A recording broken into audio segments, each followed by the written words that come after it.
कागदपत्रांच्या पूर्ततेला वेळ लागेल म्हणून ही मुभा दिली होती की त्यांनी सेल्फ सर्टिफिकेशन करायचं, म्हणजे त्यांनी जे सांगितलं ते सत्य मानून आपण त्या ठिकाणी त्यांना लाडक्या बहिणीचा लाभ देणं सुरू केलं।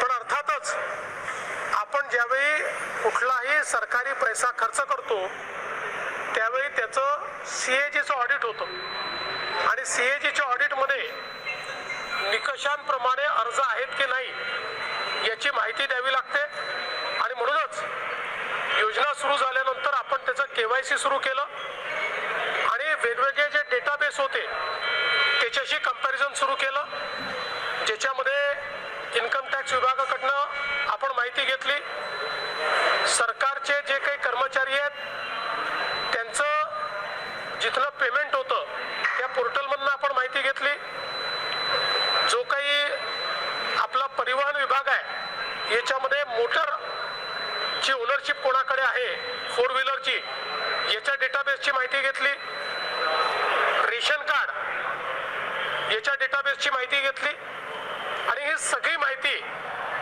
आपण ज्यावेळेस कोलेक्ट केली त्यावेळी असं लक्षात आलं की 5 लाख लोक असे आहेत ज्यांच्या घरी सरकारी नोकरी आहे, 14,000 तर पुरुषच निघाले, जवळपास 10 लाख असे निघाले की ज्यांचं उत्पन्न 2.5 लाखापेक्षा जास्तीचं आहे। अशा वेगवेगळ्या डेटाबेसमध्ये जे लोक अपात्र झाले त्यांना आपण अपात्र केलेलं आहे। त्यासोबत आपण हे सांगितलं होतं KYC करून घ्या, म्हणजे जे काही माहिती तुम्ही सादर केलेली आहे ती आतापर्यंत सत्य मानण्यात आली, आता त्याचे कागदपत्र द्या। पण मोठ्या प्रमाणात KYC झाली नाही।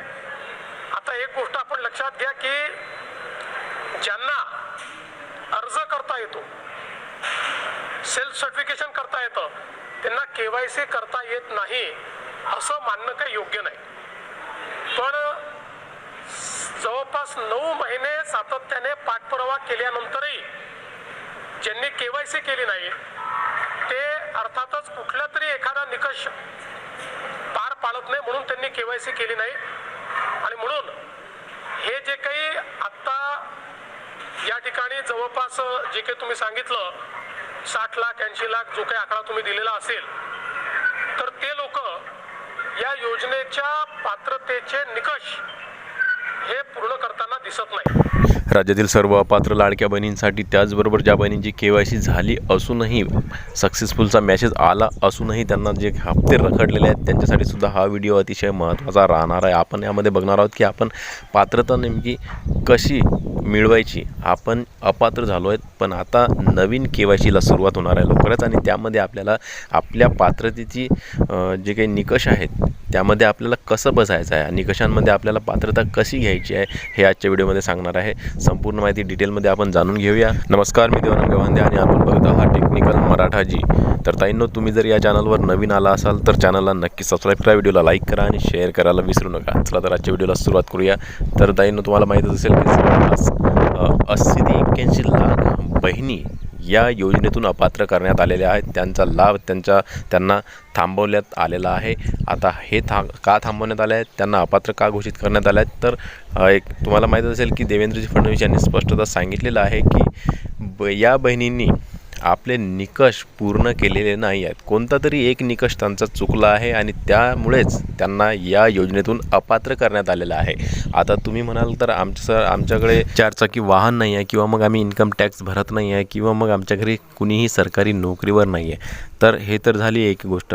परंतु इतर जे निकष आहेत हे तर तुम्हाला माहीत आहे आपल्या घरी सरकारी नोकरीवर कोणी नाही आहे, परंतु इतर आणखीनही जे 4-5 निकष आहेत त्यामधले सुद्धा एखादा निकष तुमचा राहिलेला असेल आणि म्हणूनच तुम्हाला अपात्र करण्यात आलेला आहे। का निकष काय आहेत सर्वात आधी हे आपण बघून घेणार आहोत। तर बघा, सर्वात आधी तुम्हाला तुमचं जे काही उत्पन्न आहे हे 2.5 लाखाच्या खाली पाहिजे, त्याचबरोबर तुमच्या घरी कुणीही सरकारी नोकरीवर नसलं पाहिजे किंवा मग तुम्ही स्वतः नोकरीवर नसल्या पाहिजेत किंवा मग तुमच्या घरी कोणी सेवानिवृत्त झालेलं नसलं पाहिजे ज्याची की पेन्शन लागू असेल. तुमच्या घरी कोणीही पेन्शनधारक नसला पाहिजे. हा सुद्धा एक निकषाचा भाग आहे. आणि ही सर्व तपासणी जी काही आहे ही ऑनलाईन डेटा बोलवून सरकार करत आहे. तुम्हाला माहीत असेल की पॅन कार्डवरून तुमचं इन्कम टॅक्सचं रिटर्न करता की नाही करत किंवा मग इन्कम टॅक्स भरता का तुम्ही, हे सर्व काही माहिती पडते. तुमच्या आधार कार्डवरून सुद्धा खूप साऱ्या माहिती त्यांना डिटेल्स माहिती पडते. परिवहन विभागाकडून तुमच्याकडे कार आहे किंवा नाही हे सुद्धा माहीत पडते. किंवा मग इतर तुमचे काही राशन कार्ड असतील तर त्या राशन कार्डवरून तुमच्या घरामध्ये किती बहिणी लाभ घेत आहेत याचंसुद्धा त्यांना शहानिशा करता येतो किंवा माहिती पडते. तर अशा प्रकारे जे काही निकष आहेत यामधलं कुठलं तरी एक निकष तुमच्याकडून चुकलेला आहे आणि म्हणूनच तुम्हाला अपात्र करण्यात आलेलं आहे. तर बघा, यामधल्या खूप साऱ्या बहिणींनी आपल्या पतीचे किंवा वडिलांचे आधार कार्ड या योजनेशी लिंक केले आहे किंवा मग त्यांच्या बँकेचे अकाउंट जे काही आहे ते या योजनेशी लिंक केलेलं आहे. आधी होतं, आता तुम्ही तुमचं स्वतःचं बँक अकाउंट लावलं असेल ते वेगळी गोष्ट आहे, परंतु काही ठिकाणी असं झालेलं आहे. तर मग आता यामध्ये काय झालेलं आहे की खूप साऱ्या बहिणींना त्यांचे जे काही वडील असतील ते नोकरीवर असतील किंवा मग सेवानिवृत्त झालेले असतील तर अशामुळे सुद्धा यामधून बाद करण्यात आलेलं आहे.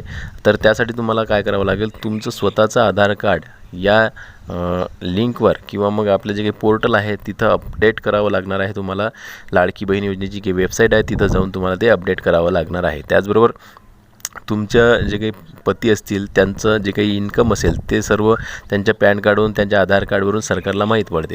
तर त्यामुळे सुद्धा तुम्हाला या योजनेतून बाद केलेला आहे. तुमचं जर इन्कम जास्त असेल तर यामुळे सुद्धा तुम्हाला बाद करण्यात आलं. तर ठीक आहे, आता एक गोष्ट लक्षात घेण्यासारखी आहे की मला एक कमेंट्स आली होती एका ताईची. त्यांनी सांगितलं आहे की सर, आमच्या घरी आमच्या जे काही सासू आहेत त्यांना सेवानिवृत्ती वेतन येते त्यांच्या पतीचं, तरीही त्यांना या योजनेचा लाभ मिळत आहे. परंतु मला या योजनेचा लाभ बंद झाला आहे. म्हणजे सासू आणि सून यामधली ही जी काही लाडकी बहीण आहे यामधून यांना थोडा घोळ निर्माण झाला आहे. आता बघा, सासूला हप्ता चालू आहे म्हणत आणि त्यांचे जे काही पती होते हे सेवानिवृत्त झाले होते आणि त्यांचे जे काही पेन्शन आहे ते त्यांना मिळत आहे सासूला, तरीही त्यांना हप्ते मिळत आहे.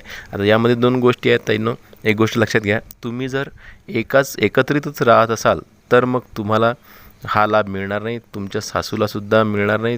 तुमचा लाभ तुम्हाला मिळणार कधी, जेव्हा तुम्ही विभक्त असाल. तुम्ही जर विभक्त राहत असाल आणि तुमचे पती आणि तुम्ही तुमचे लेकरं हे अलग राहत असाल सासू आणि सासऱ्यांपासून, या संदर्भात सांगत आहे मी, तर मग तुम्हाला या गोष्टीचा लाभ मिळणार आहे. आता बघा, सासू सासरे आणि पती पत्नी हे सर्व एकत्र राहतात, सासरे पेन्शनधारक आहेत, तर मग तुमच्या घरामध्ये कुणालाही याचा लाभ मिळणार नाही. कारण की तुमच्या घरामध्ये पेन्शन येत आहे, सरकारी पेन्शन येत आहे आणि त्याचमुळे याचा लाभ तुम्हाला मिळणार नाही, ही गोष्ट लक्षात घ्या.